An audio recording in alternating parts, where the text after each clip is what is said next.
le gouvernement et le peuple kenyan frère pour l'accueil chaleureux et l'hospitalité généreuse.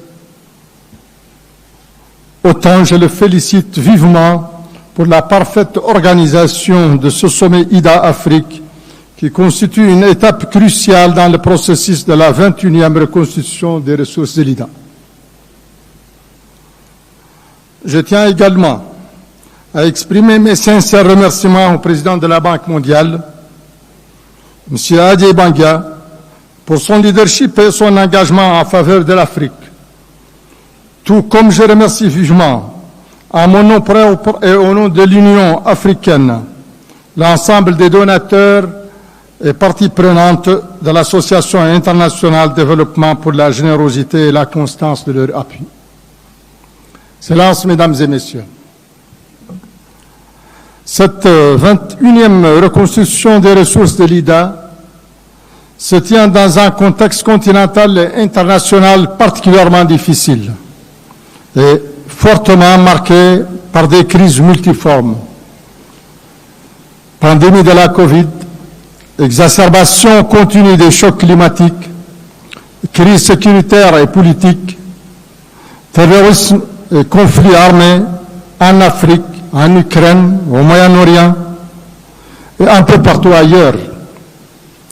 Ces crises et conflits, au-delà des tragédies humaines qu'ils drainent dans leur sillage, impactent négativement et profondément l'économie dans le monde et particulièrement en Afrique, par leurs effets induits en termes de perturbation des chaînes d'approvisionnement, d'exacerbation de l'insécurité énergétique et alimentaire.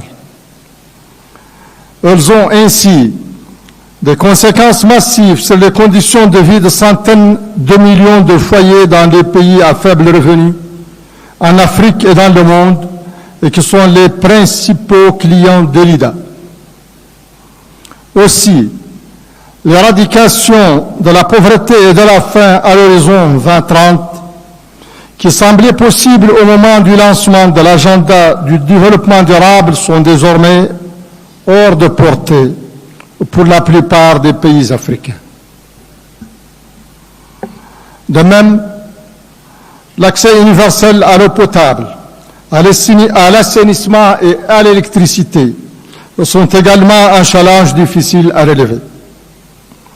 Les besoins de financement additionnels pour les infrastructures de développement ont ainsi été estimés par la Banque africaine de développement entre 68 et 100 milliards de dollars par an, tandis que les besoins de financement additionnels nécessaires pour que l'Afrique atteigne des objectifs de développement durable ont été estimés à 190 milliards de dollars par an.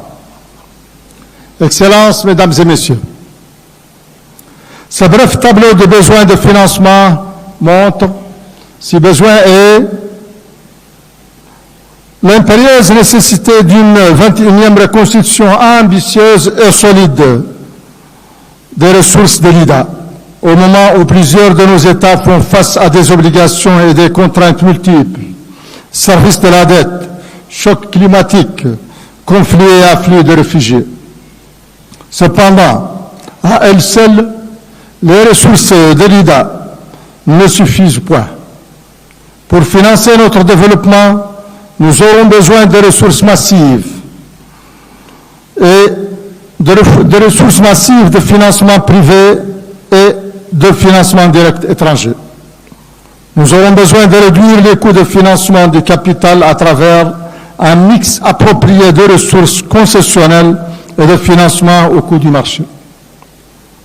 C'est pourquoi je voudrais ici exprimer mon très fort soutien à la réforme engagée par le président Adjei Banga en vue de bâtir une banque mondiale plus grande, plus forte et plus efficace, une banque mondiale dans laquelle les différentes branches publiques et privées opèrent en synergie. Je tiens également à saluer ces efforts visant à réduire les délais de préparation des projets et à simplifier les procédures d'approbation et de mise en œuvre. Je me félicite enfin de sa collaboration renforcée avec le président de la Banque africaine de développement, mon frère le président Adesina, notamment dans le domaine crucial de l'accès à l'énergie. Et je formule le vœu que cette opération s'étende à d'autres secteurs et inclut d'autres banques multilatérales de développement. Excellences, Mesdames et Messieurs, l'IDA joue un rôle unique dans le financement du développement en Afrique où elle intervient au niveau de 39 pays. 1,5 milliard de pauvres, dont un nombre important de nos citoyens, de nos concitoyens africains, ont bénéficié des financements de l'IDA.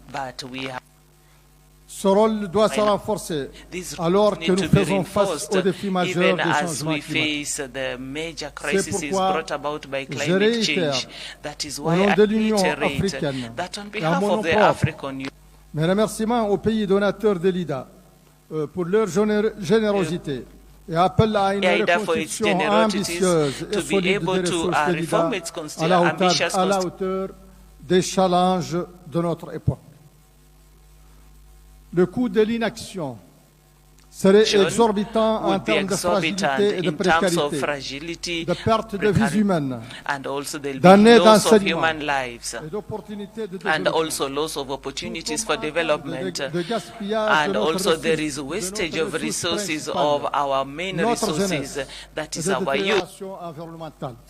Environmental deterioration. We could avoid such a scenario by making sure that Africa is still on the path of inclusive and sustainable growth.